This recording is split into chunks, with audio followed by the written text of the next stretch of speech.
Welcome to Behavioral Grooves, the podcast that explores human behavior through a behavioral science lens. I'm Kurt Nelson. And I'm Tim Houlihan. We'd like to explore why we do what we do with researchers, authors, and practitioners in a conversational setting in order to bring their insights to you. And those insights range across a broad number of different topics. But today, Tim, we get to explore a topic that we started last week, burnout. And we get to talk about it in more detail.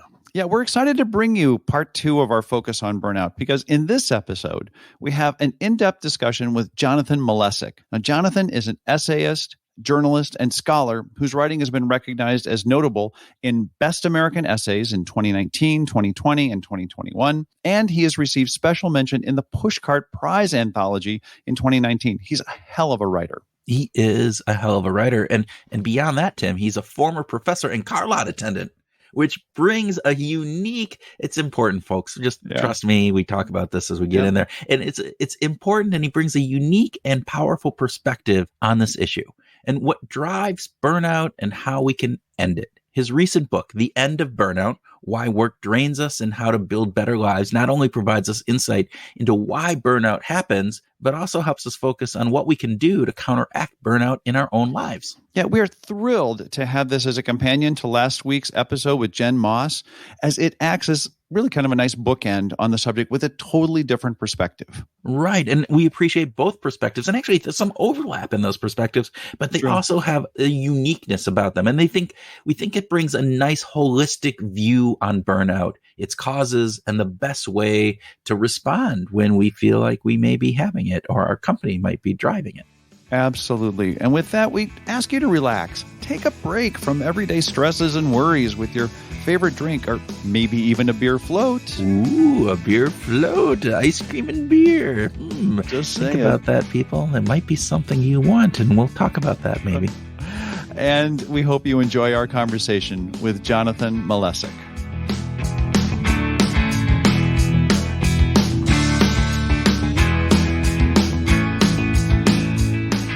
Jonathan Malesic, welcome to Behavioral Grooves.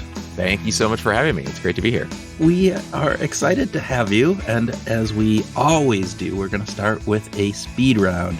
Now, often we start with this coffee or tea, but because of some research, we're going to ask a little different starting one here. So, Lone Star beer or Yuengling beer?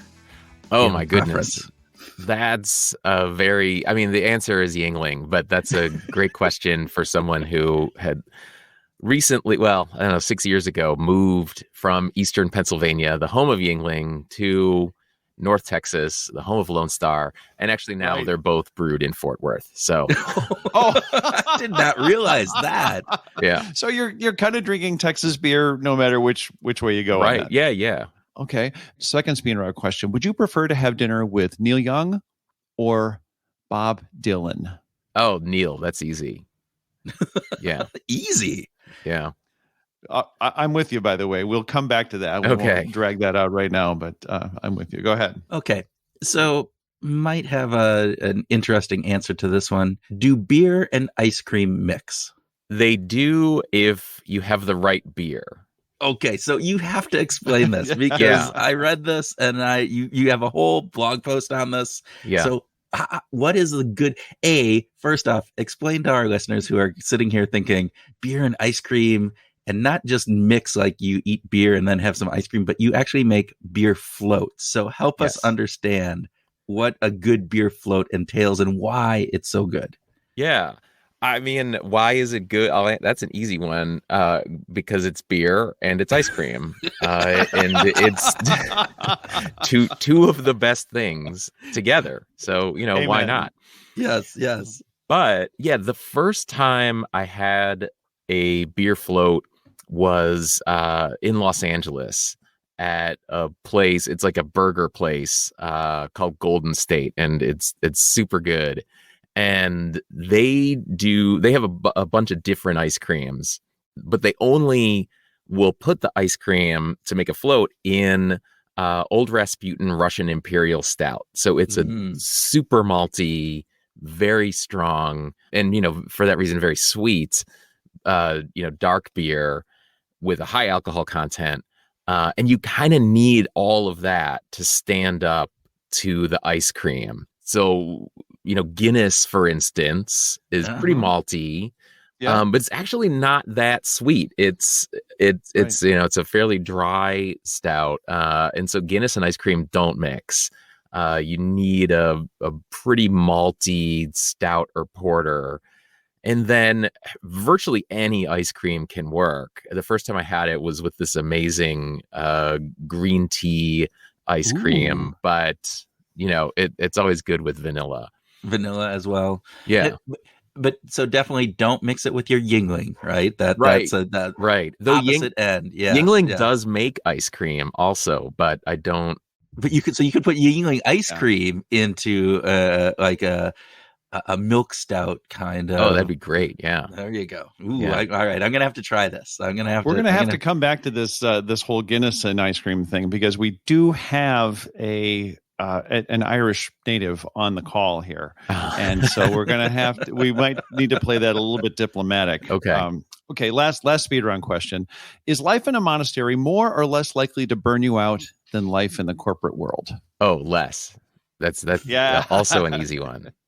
Good. And why is that? Let's start talking about why is the monastic life so much less stressful than life in the corporate world?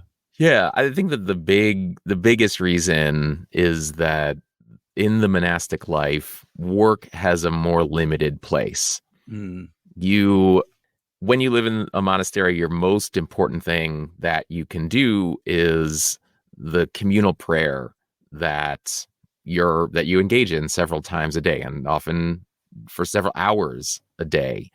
And work exists to support the monastery, but it's not the most important thing. And so work has to fill in the space around the thing that is most important to you. And in a modern corporation, the only important thing is productivity. And so work is the means to that end. And so, work is kind of constant. Whereas in a monastery, and particularly in the Monastery of Christ in the Desert, which I visited as a way to find an alternative to the mainstream American work ethic, work is something that you spend the morning doing, but not all day, and it's not the focus of your life. It's not the main thing. Yeah. Right. So your definition of burnout is, and I'll quote, the experience of being pulled between expectation and reality at work. So help us understand that. Can you unpack that a little bit for us, what that means? And then what are some of the things that are driving that as we go into it? I think unpack it first, and then we can talk about some of the driving factors of burnout in current society. Yeah, so we go to work for a reason. We embark on the human project of work with goals in mind. We want things from it. Most obviously, we want a salary, but that is rarely the only thing that we want. And we have a whole bunch of social, psychological, moral, and I would even say spiritual ideals that we bring to our work. And those ideals are rarely just individual to us. They're usually shared. They usually come from our culture. So for instance, in US culture, most workers have an expectation, whether they express it explicitly or not, that they will find dignity at work. And the way we know that dignity is a thing that we expect from work, an ideal of work, is that our politicians talk about it all the time. They constantly talk about the dignity of work, and they wouldn't say that if it didn't resonate with people. And so we go to work, we're trying to get dignity. That's one of the ideals of work. And there are a whole bunch of other ideals that we could name. Parents tell their kids that, work builds character. So character is one. Purpose is one. And there are probably others. But those ideals are very often not attained in work.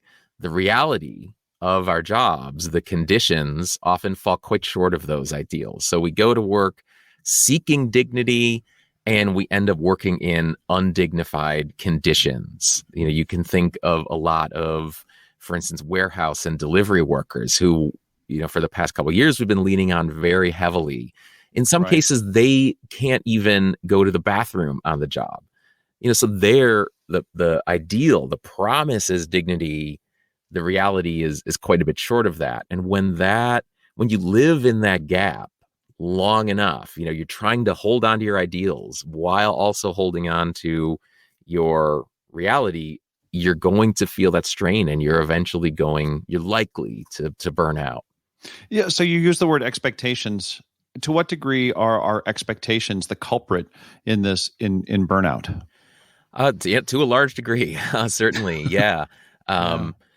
And what I think the real problem is, again, not so much individual expectations, though of course that's how it's experienced, but the cultural expectations of work that we have, those expectations that through work we will be able to find the purpose of our lives, or transcend ourselves, or something like that. Those expectations are probably what are too high, and we may need to reassess those to bring them more in line with reality. If the reality of work is really bad, then is it just that work sucks? Is that the reality that we should just join? Yeah, well, I mean, so the expectations are only half of it, and the reality is the other half. So to beat burnout is going to have to be in closing that gap, I think, from both sides. Mm-hmm. Well, John, but you in your book, you talk about your own journey with burnout, and to that degree, I mean, you had your dream job for a certain component of this, right? It was like you had dreamed of becoming a professor and teaching and doing all these things, and yet there was a point where you said, you know what, this isn't doing it anymore. So is there a ability to have that purpose and dignity and kind of be there, but then is it just other factors that aren't necessarily being met when we're doing that? Because it sounded, at least, and maybe you can correct me if I'm wrong, but it sounded like you had a pretty good run where it was really good for a while until it wasn't. And is that the kind of what happens typically in these kind of cases? Yeah, I think so. Right, like you said, I was a college professor, and I had high ideals for it. Mm-hmm. But again, those ideals were not, I didn't just come up with them in a vacuum. They're ideals that came from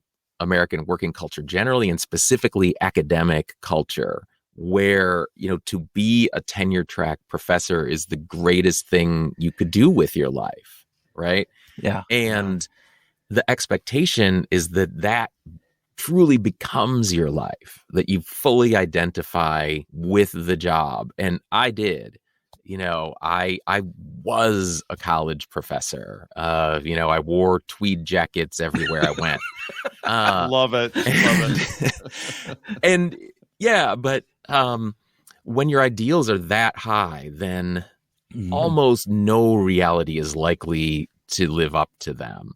And in my case, objectively speaking, materially speaking, my job was very good. I had a good salary. I had amazing benefits. I had a decent amount of autonomy. But because my ideals are so high, any little deviation. So, I head up some committee, but our actions are, blocked. I thought, maybe by administration, or even you experience a slight, personal slight at a conference or something like that, or the students don't do their reading, and, those things add up, and that causes the experience to fall short of the ideals. And that's where, over the course of years, my burnout really grew. Well, let's go to the opposite of that. In college, you worked as a parking attendant, right? You were working in a parking lot, taking money from people who were leaving, and no risk of burnout there, right? Because you weren't loading up your parking attendant job as, I'm going to be fulfilled. I'm going to have this fantastic life, right? But on the other hand, could you have continued to do that for the next 25 years? No, probably not. Though at that specific parking lot, it's a very magical parking lot. It is the subject of a really fun documentary called The Parking Lot Movie, directed by Megan Eckman. I fully endorse watching it. It's a fun movie. It's a feel-good movie. And Some people do work at that parking lot for quite a few years. I mean, the owner, Chris Farina, has owned it for, I think, 30 years. And he takes the occasional shift still. It may even be more than occasional. So, yeah, I mean, I would not have wanted to be a parking lot attendant forever. But yeah, it was a job that I took immediately after getting my PhD. So I didn't get an academic job. So at first. And so I got my PhD and immediately got a job as a parking lot attendant across the street from the university where I'd just been awarded a doctoral degree. Oh, and right. And it was a great job because the gap was pretty narrow between ideal and reality. I didn't expect it to fulfill me. I expected, a decent wage, and I got better than I expected. The pay was pretty good. The community among the coworkers was excellent. Some of the people I worked with are still people that I'm in frequent contact with. They're friends of mine. 17 years later. Yeah, that's crazy. So I think the general kind of perception of burnout out there is that burnout happens because we're overworked, that there's just too much on our plate. What I'm hearing you say is that might be part of it, but that isn't the essence of it. There's more to it. Would you agree? Am I making that statement correctly? Yeah, definitely. So the researchers who study burnout and the leading researchers on this topic are named Christina Maslach and Michael Leiter. They identify 6 areas of our working lives where a gap or a mismatch is most likely to lead to burnout. And workload is one of those 6. Okay. Not the only one, but it's, of course, a pretty common area. And a mismatch with your workload doesn't necessarily just mean overwork. It could mean underwork. It could mean that you are sitting at a desk and you're just overlooked. No one gives you anything meaningful to do. And so in that case, you might fit, the frustrated profile of burnout. You might not feel exhausted, but you may be very frustrated and feel like, well, why am I bothering? Why show up when I'm not accomplishing anything? Yeah, I think it's cool that we talked to Phil Zimbardo a few months ago on the anniversary of the 50th anniversary of the Stanford experiment, the prison experiment, and he mentioned about how the experiment got interrupted because of Christine Maslach, who at the time was his girlfriend, as soon to become his wife. But is it any surprise that she was the one that went on to become the preeminent researcher in burnout, with this kind of insight, Right. Yeah. Well, they were in the prison experiment, they were trying to study depersonalization. So that's one of the 3 main dimensions or components of burnout. So there's exhaustion is one, and the one we're most familiar with. Depersonalization or cynicism is the second. And then the sense of ineffectiveness is the third. And right, yeah, Maslach's research followed, the Zimbardo's. Like, she was originally interested in studying depersonalization, as he was. Mm-hmm. Yeah. And what she found were these very idealistic workers in the Bay Area. So there were social workers, counselors, poverty attorneys, people like that, used the term burnout to describe their frustration with their work and particularly with their clients. So they would complain like, I went into the law to answer legal problems, not, people problems.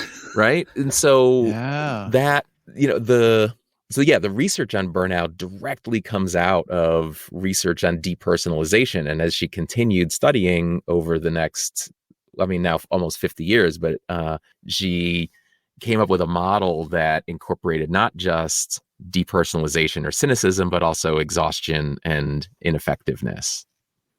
You had talked. You had started to talk about the 6 factors when workload mismatch was one of them. Can you talk a little bit more about some of the other factors that go into this as well?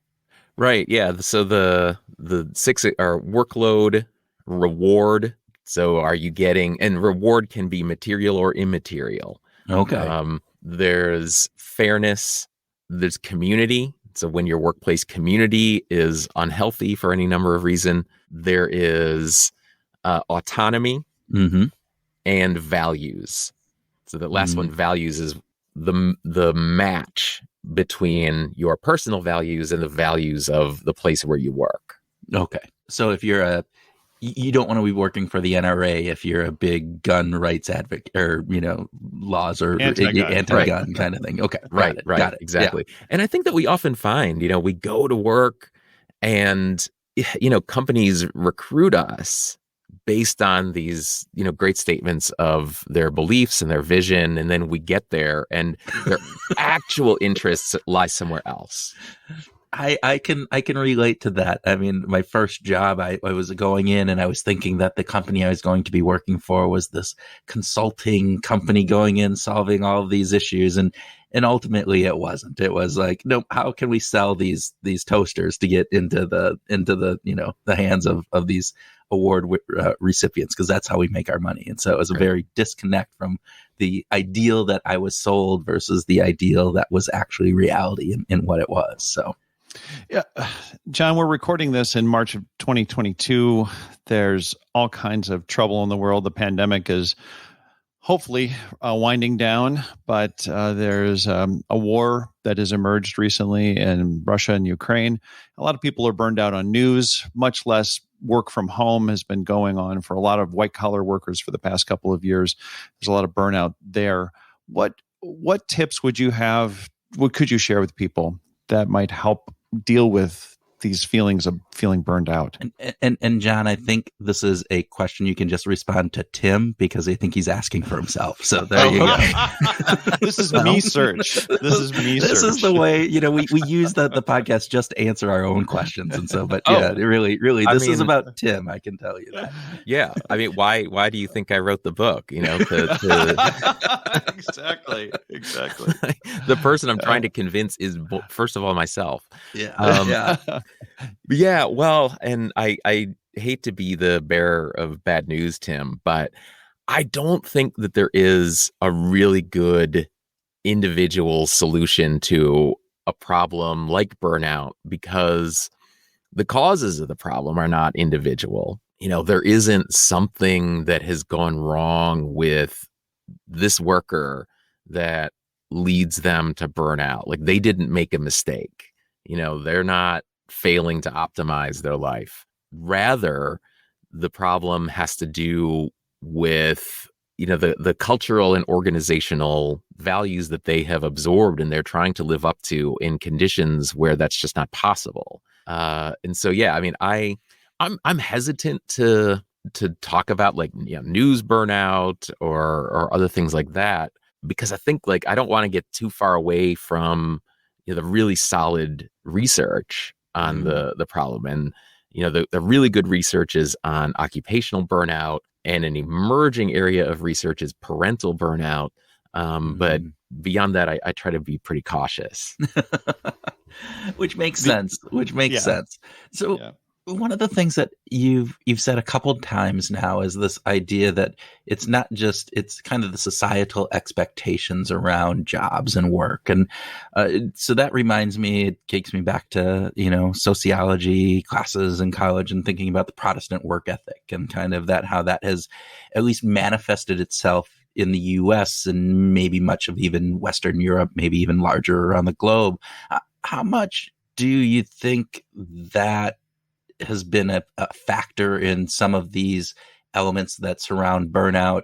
Is there a difference and I don't know if there's any research on this, is there a difference between cultures that may not have that Protestant work ethic versus ones that do? So, yeah. And the thing about the Protestant work ethic is that it has fully expanded across the globe, and to not traditionally Protestant countries, and this comes from the sociologist Max Weber, and this is something he fully predicted, that it stops being about religion And when it does, then it can be exported very easily, and it has been. And the main driver of the Protestant ethic is anxiety. Mm-hmm. So classically, that is a religious anxiety. And the question is, am I among God's elect? Will my soul be saved? And the idea in Calvinist theology was that this was a question you could never know for sure, but you could try to convince yourself. And this is the key thing, is you're trying to convince yourself that you are among the elect. And the mechanism for proving that became laboring very diligently in a calling. So having high ideals for your work and committing yourself totally to them. That religious anxiety is mostly gone. Like, not very many Americans have that kind of religious concern in the 21st century. But we do have anxiety. We do have anxiety about our worth, about our status, and we reach for exactly the same conclusion, or exactly the same solution to that anxiety, which is hard work. Well, what is my worth as a person? Am I a good citizen? Am I a valuable employee? Well, how am I going to, I need to convince myself that I am. And so I work harder and harder to prove to myself that I am valuable.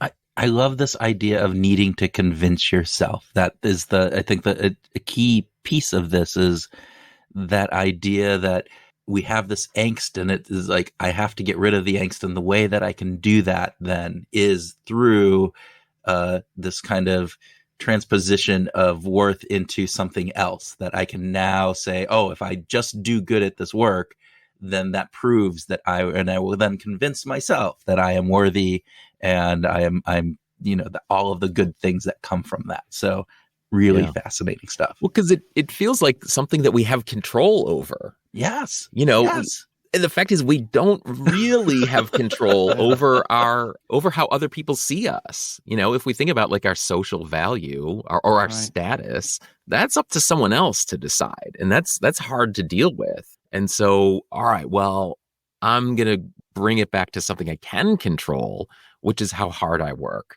But then we end up in the wrong conditions, working ourselves too hard and into burnout. I wanted to go back to the religious stuff, because it really struck me that you brought up a couple of papal encyclicals, Rerum Novarum and Laborum Exertions. And I'm just wondering about what you think, is there sort of a positive role that organized religion has played in helping sort of build mindsets around sort of the appropriate way for us to look at work as a meaningful and important thing? Yeah, definitely. So, my PhD was in religious studies, and, in every area of life, religion can be both the cause of the problem and the solution to the problem, right?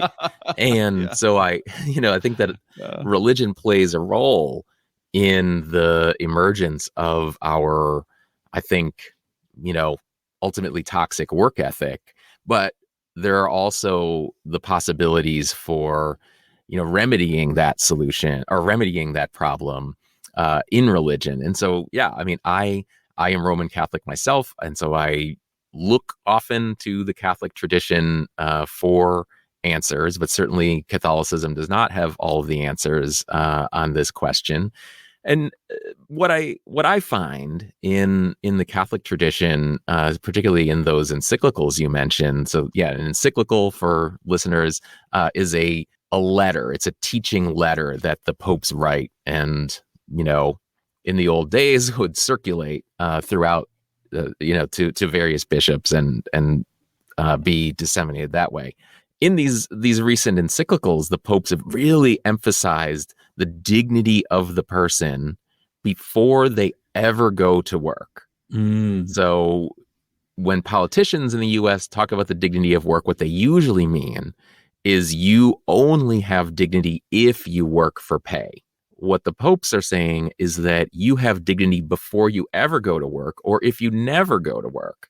And so what that means is it's up to your employer to meet your dignity, to respond to it, with conditions that are adequate to the dignity that you already have. Yeah. Thank you for commenting on that. It just coming from 8 years of Jesuit education myself, that I just couldn't escape not talking about that. I think it's interesting though what you were just saying, in that difference between the more recent, kind of Pope edicts around dignity comes before work versus otherwise. And you can see, at least within the United States, and I'm drawing really big generalizations, that has been really that idea of work. And so thus, any type of welfare, any type of unemployment, any type of lack of being fully employed can be viewed very negatively from a societal perspective, and probably have some other major psychological factors that weigh in on the individual just because of that lack of dignity that they are then subscribing to themselves, or subscribing to this kind of worldview that you have to work in order to do that. I have no idea where I was going with any question there, but it struck me as a really interesting kind of testament to how we're looking and how we view work as well as dignity in the two, and how they're related. I thought that was really great. So yeah, I think that's absolutely true. You think it was, now a decade ago, the huge, Mitt Romney gaffe in his presidential candidacy was, he talked about makers and takers. He talked about the 47% of Americans who aren't productively employed, or something like that. And of course, that 47% includes like children, whom we don't normally expect to work, but and retired folks. Exactly. Exactly. Yeah. Right. When you start building dignity on someone's paid employment, then a lot of people are going to be left out through no fault of their own. So children are left out. Disabled people are left out. People who are caring for others full time, whether they're caring for little children or they're caring for other relatives, you have to make all these exceptions to that rule. And I think my rule is way simpler. It's like, well, everybody has dignity, period. Yeah, it really is. Actually, that is a much better model. It's certainly, not only is it simpler, but I like it better. Let me just put it that way. I think this would be an appropriate time to start asking about music, because Sure. I think I waited long enough. So, like in your, I think it was in your acknowledgments, you mentioned that the War on Drugs was really their album "Lost in a Dream" was really an important record for you while you were writing this book. Why? So there's a whole bunch of questions that come from that. But do you like to listen to music while you work? Was "Lost in the Dream" just on constantly while you were working? You actually writing? Yes. I wrote most of the book while listening to one album. And I can say I am not the only author to have done that with that specific album. It's, in fact, Lost in the Dream. They played, I live in Dallas, and they played here a month or two ago, and I joked to my wife, like, "Oh, we should go, and I'll bring my laptop." Of course. Yeah. So I do have to say, you had one of the best quotes, and I'm going to misquote this, but it was from one of your blogs, and it said, it was like, I think more books have been written than babies while listening to the War on Drugs. And I thought that was just, given what you had just said about, yes, it's this work thing as opposed to in more of that romantic, like, oh, honey, let's go on a date. But no, we're bringing the laptop so we can work at this. Yeah. I just thought that was great. So yeah, exactly. Yeah. And I do like to listen to music while I work. I don't always, but a lot of the time. And I don't like music where the vocals are particularly prominent. So I hope this is not, heresy to say, but I don't think Bob Dylan is great work music, because it's all about the vocals. The lyrics and the storytelling you just get so wrapped up in it. And when you're trying to write words, those words, interfere with the ones that you're trying to write. And with the War on Drugs, and particularly that album, the lyrics, I don't have no idea what the lyrics are to most of these songs. No way, really? Because, I think that the lyrics are not particularly prominent in the mix. And in fact, I know that the War on Drugs, they're hugely influenced by Dylan. And I think their most recent album is more Dylan-esque, perhaps. But it's instrumentally, forward, I guess you could say. Yeah. It has a very consistent mellow mood, and it's like exactly 60 minutes long. So you put it on and you know that, okay, well, I got an hour to concentrate. And it may be that there's even a little bit of like the kind of arc of that album may correspond well to work. I mean, like the last like 3 songs or so, you can't like it's kind of like kicking you into like a little bit of a higher gear. So don't be too generous with the kicking part. I mean, it's a pretty mellow album. It is. Yeah. It's all relative, Tim. It is all relative. And have 45 minutes of, kind of really mellow. And then you go up a beat. That's pretty good. It's vibey, though. It's really cool that you can do that with any kind of lyrics. I mean, we asked this question of lots of people, and so many of them just say that they don't mind listening to music as long as there's no lyrics, as long as it's or the lyrics are in a different language that they don't understand. Yeah. Yes. So I was going to say that another great artist for me for working is Nusrat Fateh Ali Khan. It's vocals, but those vocals are in Punjabi, and the songs are, just these incredibly long grooves. It's also, I find that, it's good for work. It's also just like, I find the music so uplifting to listen to. Yeah, his ragas can go a long time. They last a long time, and that is fun. And I can imagine that if you're right in it, if you're right in there with it, that could be propelling from a musical perspective. Yeah, that's cool. Okay, John, I don't normally ask a lot of questions during this section, but you did say Neil Young over Bob Dylan for dinner. Right. Help us understand what was the deciding factor to pick Neil over Bob? I mean, I like his music better. I mean, as one thing, like in the book, they both played a really important role in the argument. So when I was thinking about the history of burnout, burnout is this term that appeared it was psychologists started paying attention to it in 1973 and 74, and workers had been talking about it for, some years prior to that. And I was just listening to, my local rock radio station, KKXT here in Dallas, and driving around, and Shelter from the Storm came on the radio, and there's a line in there where Dylan says, "I was burned out from exhaustion." I thought, wait a minute, what year was this album? I think the album came out in early 1975. It was recorded in 74. It's like, So Dylan is singing about burnout at exactly the same time that Christina Maslach in California and Herbert Freudenberger in New York are publishing the first articles on burnout. And then, I was listening to Neil Young's 1974 album On the Beach, and Ambulance Blues also has a line about burnout. And I should say, Ambulance Blues came out before Blood on the Tracks. So for whatever that's worth.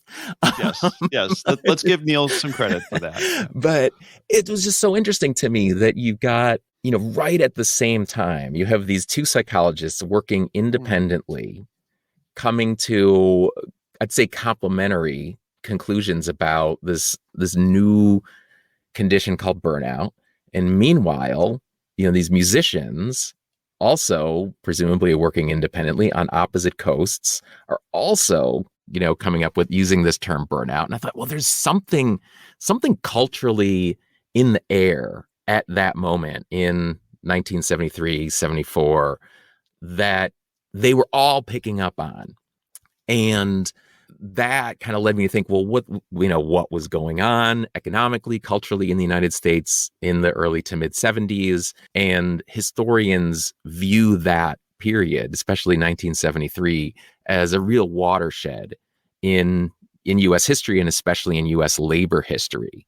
So work started to change in 1973, and the workers who had started talking about burnout, I think, were the first people to experience some of those changes.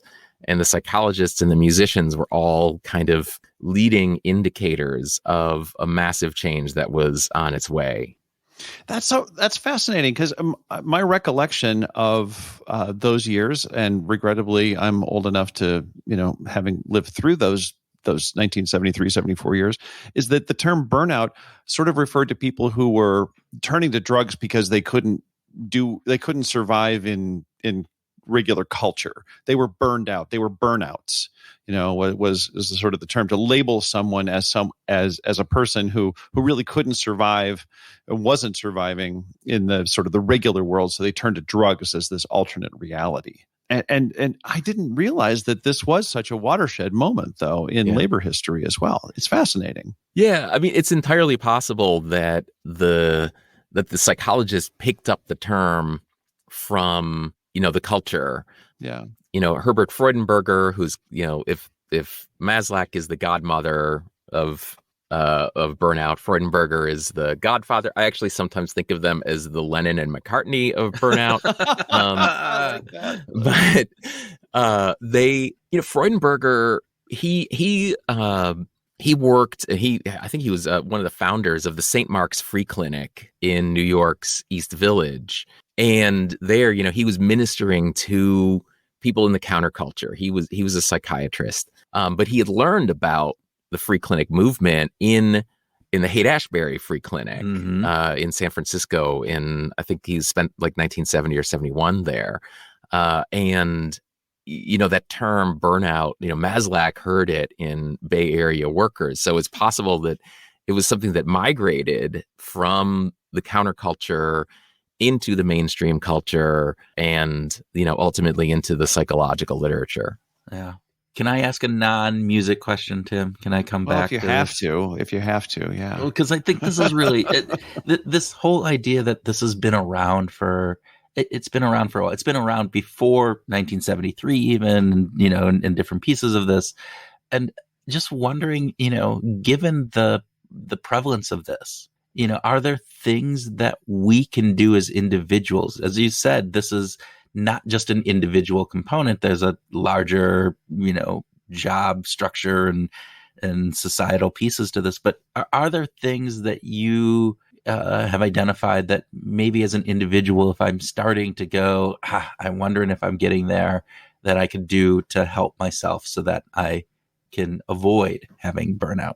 Yeah, it's tough again, right? Because we live in a burnout culture, and so you're really swimming against the tide. Okay. If you're trying to do this on your own.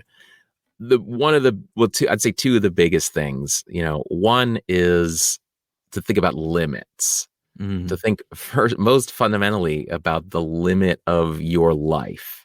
You are a limited, finite, mortal being, and you can't do everything that you might want to. You have limited time, and work takes up a lot of our time. And I think that trying to set hard limits on work is going to be crucial to limiting burnout. Yeah. Of course, if you're the one person in your company who has hard limits, you're weird and you're going to be a problem for the others. And so the second big component is to talk with your coworkers, your customers, clients, etc., about both your ideals and expectations and the reality of the work that you're doing. And it's only kind of communally, I think, that we're going to be able to discover what reasonable limits ought to be.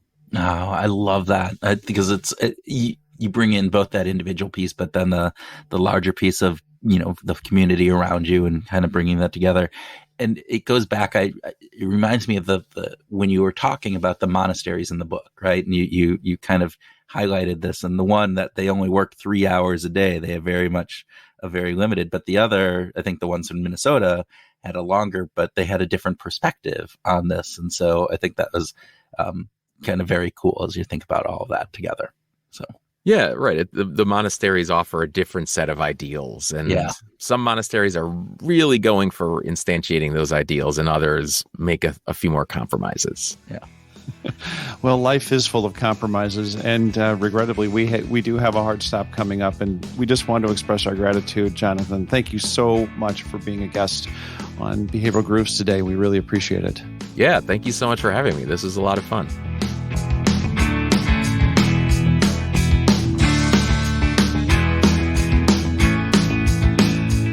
Welcome to our grooving session where Tim and I groove on what we learned from our discussion with Jonathan, have a free-flowing conversation, and talk about whatever else comes into our beer-floated brains. That was a fun part of the speed round, wasn't it? I still, it's been a while since we actually talked with them. I still have not tried a beer float. Oh, I think I need a warm, really warm summer day. Yeah, and try my version as well with Guinness. So with Guinness, yeah, okay. That's my advocacy. But anyway, do you think if I go to a bar and I ask for a Guinness float, that they would be able to provide me with one? You would at the Dubliner. In St. Paul. Yeah, the Dubliner in St. Paul. They'll serve you a beer float. Yeah, they will. With Guinness, actually. With Guinness. There we go. I might have to take a trip down to the Dubliner in St. Paul, Minnesota. Definitely check it out. Okay, so Kurt, what struck you in our conversation with, let's just keep moving. You don't want to keep going down the beer float and where you can get it in the Twin Cities, regional area? Come on, why not? You don't think people are going to be excited? Since we have, you're probably right. Like only one other listener in Minneapolis, so it's a small audience. That's your wife. There we go. Right. So there we go. Right. My kids don't even listen anymore. All right. So getting back to the show, what I thought was interesting is Jonathan, just like Jen, said, look, burnout isn't an individual issue. It's a corporate issue. And this is so important to think about. This idea that we tend to think about burnout as, oh my gosh, what can I do? And yes, you can do things, but it's not an individual issue. It's a corporate issue. And what John brought to this conversation for me is that it's still the world tends to perpetrate this myth that individuals can do something about it. Yeah. Right. That you're getting burned out. Well, take a walk around the lake, take a breather, listen to some music, Oh yeah, go look outside for 15 minutes and just calm yourself and come back and you'll be better. Go get a massage. There you go. That's it. And when you're done looking outside for 15 minutes, come back and get the work done that you would have been doing for the last 15 minutes. Yeah, because damn it, it's still due at the end of the day, and this different pieces here. And this is the myth of Sisyphus. This is pushing the boulder up the hill only to get to the top of the hill and have the gods just push it back down the hill and say, start over again. Yeah. I think that's terrible. And for me, this connects to, we tend to take it on because we feel like we have agency. Okay. Explain that. Well, so, agency is this idea that we have a locus of control. And I believe that we do, of course, humans do have a locus. We have persuasion abilities. We have the ability to, get a hoe and, or get a shovel and dig a hole. I mean, we can do stuff, we're not just malleable, bags of skin. As I'm thinking about that report, instead I can go get a hoe and dig a hole. But, I could do that. But I think that it ends up being a myth that we can have agency, that our locus of control includes burnout, but we frame it as, we always frame things as like, I got this job is mine. If I get fired, it's on me. Environment matters, context matters in the corporate world. And I feel like we're not doing a good job of recognizing the fact that society and the corporate culture has a role in has an active role in burnout. And I think that another interesting thing that Jonathan brought up is this idea of Protestant work ethic and the idea of how that's playing into this kind of pandemic of burnout, this idea that it's, am I enough question? And that's an unanswerable question. Right. It's so you can never be enough because we can't control what other people think of us. We can't control how we're going to be perceived. So this kind of gets back to agency in some ways, right? That, we're buying into a mythical frame that I can be enough if I only work harder. If I'm the first one in and the last one out, right? If I present the image that I'm working really, really hard, then I'll be able to manage the expectations of others. And then, they'll love me for what I'm doing and my job, and I'll have security and blah, blah, blah. And it's a myth. Yeah. And it reminds me again of some of the Stoic teachings, this idea that, we can only control what we have control over. And yet we worry about all of these other factors. And if we don't have control over it, it's kind of useless to worry about them. I mean, granted, there are things maybe we can do to prepare in case some negative things happen. But generally speaking, this idea that we have all of this agency, as you talked about, is a myth. And you said it. And the idea that I'm going to be able to control what you do or what somebody else does, I can influence, but I can't control. And we way too much emphasis on that. And I think to this point that Jonathan talks about and what Jennifer talked about last week is we take that internally, and that lends itself into this culture of burnout that is being pervasive around us today. Yeah, so maybe it's about managing the tasks. Cecile Peer talked about managing the tasks, not the people. And I think that there's something really valuable in that. And it also reminds me a little bit of Kimberly Crenshaw's idea of intersectionality. Let's bring our full selves to work. Let's allow for our full selves to be brought to work. Let's create a corporate culture that allows our full self to be at the table. So that we can understand, so that especially leaders and managers can understand what the hell's going on and how do we manage, not how do we solve the people problem, how do we solve the management problem of the tasks? How do we organize and prioritize? And again, it goes back to what Jennifer said. It's like, as a leader, how are you setting this up? How are you modeling this? How are you creating the culture that is one that doesn't lead to burnout, that leads to thriving and fulfillment and various other things? And I thought Jonathan said a really interesting piece. It's this changing the paradigm kind of concept, this idea of dignity. Everybody has dignity, period, I think is his quote. Right. That's pretty straightforward, isn't it? Like, just to say, we're not going to base your dignity on your work output, right? Your work output is just what your work output is, but your human dignity is intact, period, regardless of what you do or don't do. You're dignified as a person, right? I think that if there's one thing that we take away from this is that everybody has dignity, period. And if we can go with that, you can going back up to Cecil, right? You can manage the tasks, right? Yeah, you can focus in on what you need to do in this role. This is what we do. But regardless of that, that person still has dignity, whether they achieve it or not. As a human being, there's a certain amount of innate dignity that comes with that. And we need to appreciate that. And we need to celebrate that. And manage the task, but make sure that you're giving dignity to that person. That kind of ties into, for me, his comments about how he dissects a couple things from burnout. One is working harder doesn't necessarily mean that you're going to do better in your job, and loving your job doesn't necessarily mean that you're going to not burn out. Right? Did I say that correctly? Yeah. Right. And I think that, and he went through those 6 items that I didn't want to go through again, but this idea of we're more likely to burn out when we're isolated, right? Or when we lack support, and we need to pay attention to these signs, right? To be aware, like if we're lacking support or if we're feeling isolated, we're not going to be as successful in our job. And that is also going to lead to burnout. Which again is one of the pieces when we think about remote work, which lots of people are finding refreshing and wonderful. Those are some things we need to take into consideration as we move further on, particularly if you're a leader.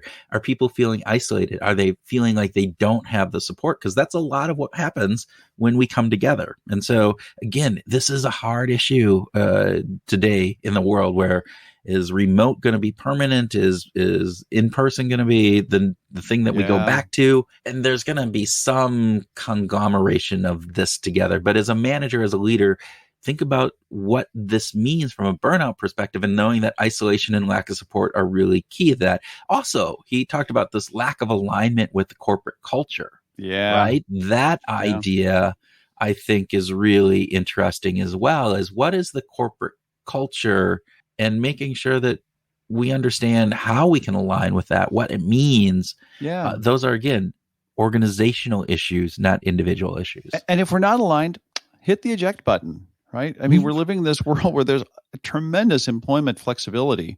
So, go somewhere where your job will be valued and where you will be valued. I think, where you align with the corporate culture. Well, and another piece of this is, we talked about the rewards that we get and that we expect and or not get, and a job that's just taxing. And this idea, so this is the other interesting piece. And you talked about this, you can love your job, but it also is this piece that, you don't have to be working long hours to get burnout. You don't have to be, burning the candle at both ends to feel burnout. You can have a taxing job that you're isolated in, you don't have support, you're not aligned with the culture, and you don't feel rewarded for it. And that can be burnout. You can feel burnout, even if you're working 40 or less hours. It doesn't mean that you can't have burnout. And that's a thing too. Leaders need to understand. It's like, well, everybody they go home on, Friday at 4 p.m. and we don't work over the weekend. That doesn't mean that you don't have burnout in your organization. You need to be thinking about all of these things. So yeah, there was so much literature like in the 90s around, making sure that every employee feels connected to the corporate culture, the mission and vision statement. And, it was presented in such a way that really implied what we need to do is make sure the damn employees just follow the mission and vision. As opposed to let's respect and provide dignity to the employees that say that may not be their thing. They may not actually be aligned to it. And whatever you're doing, you could be a line chef at Applebee's. And if you're in a chain restaurant, but you're doing work that, that you see yourself connected to the idea of I'm providing food for people who are hungry, that's fantastic. The person right next to you might be going, I can't stand this job. No. Right. And that's okay. Again, my recommendation is find happiness. Well, and the other piece of this that he talked about was set limits, right? Know your limits on what you do. You can't do everything, and just make sure that those limits are hard, because we tend to have limits that are mushy. Is that a technical behavioral science term? It is. As my PhD will tell you, the mushiness of limits is a well researched and very. No, it's not. You're so scholarly. It's mushy. It's squishy. It's what other weird word could I use? The idea that we tell ourselves we'll have limits, but then somebody asks us, and we know the power of people, again, as Vanessa Bonds, we have more influence than we think, and leaders even have more influence. And so it's hard to say no to your boss. It's hard to say no to a coworker. And sometimes we just have to say no. Well, I'm paraphrasing Nancy Reagan. There we go. Just say no. Just say no. Well, to what degree do expectations built into this? Oh my God. I mean, that's a whole nother aspect when you think about this, is the expectations of what we need to be doing as the social norms of all of this. And then you tie that in with some of the stuff that we've been really researching and thinking about lately about how expectations actually are not just this element that's out there in the ether, that they actually impact our body and brain functioning. So this idea, Aaliyah Crumb's work, all the kind of elements of the placebo effect, the nocebo effect, all of those factors that come into play. So yeah, expectations about what jobs are, what this role is, what this company expects from us are real impacts on if we feel burnout, if we feel this alignment, if we don't, all of those factors. Agreed. That's a great way of maybe pulling it to an end. Do you think that wraps it up? Is that what you think? Is that what you're saying? I guess so. I guess that's what I'm saying. Well, okay, good. Okay. Well, we could see from our discussion on burnout with Jonathan and with Jen Moss, since this is a 2-part series, that burnout is not an individual problem. And yet it is the individual who suffers first and foremost. Corporate leaders, and I think that this likely falls more in the HR people experience domain, they need to pay more attention to burnout as part of diversity, equity, and inclusion. I think it's an equity issue. Yeah, I think it's true. And ultimately, it's about the culture and how leaders help set the tone for what that corporate culture is. If they want the culture to be supportive of time off, they need to model it. I mean, and we go back to what we talked about with Jennifer thing. Elon Musk and his demanding of 40 hours inside of the organization sets a corporate culture. It is the model. And so, okay, if that's what you're choosing, but you got to understand there are ramifications from burnout with that. Yeah. So with that, folks, we want to thank you for listening to another episode of Behavioral Grooves, and we hope you enjoyed our conversation with Jonathan Malesic. And the discussion with Jennifer Moss as well. Absolutely. And if you found these helpful along your journey to avoid burnout, drop us a line. We would love, love, love to hear from you. And with that, we encourage you to go out and find your groove.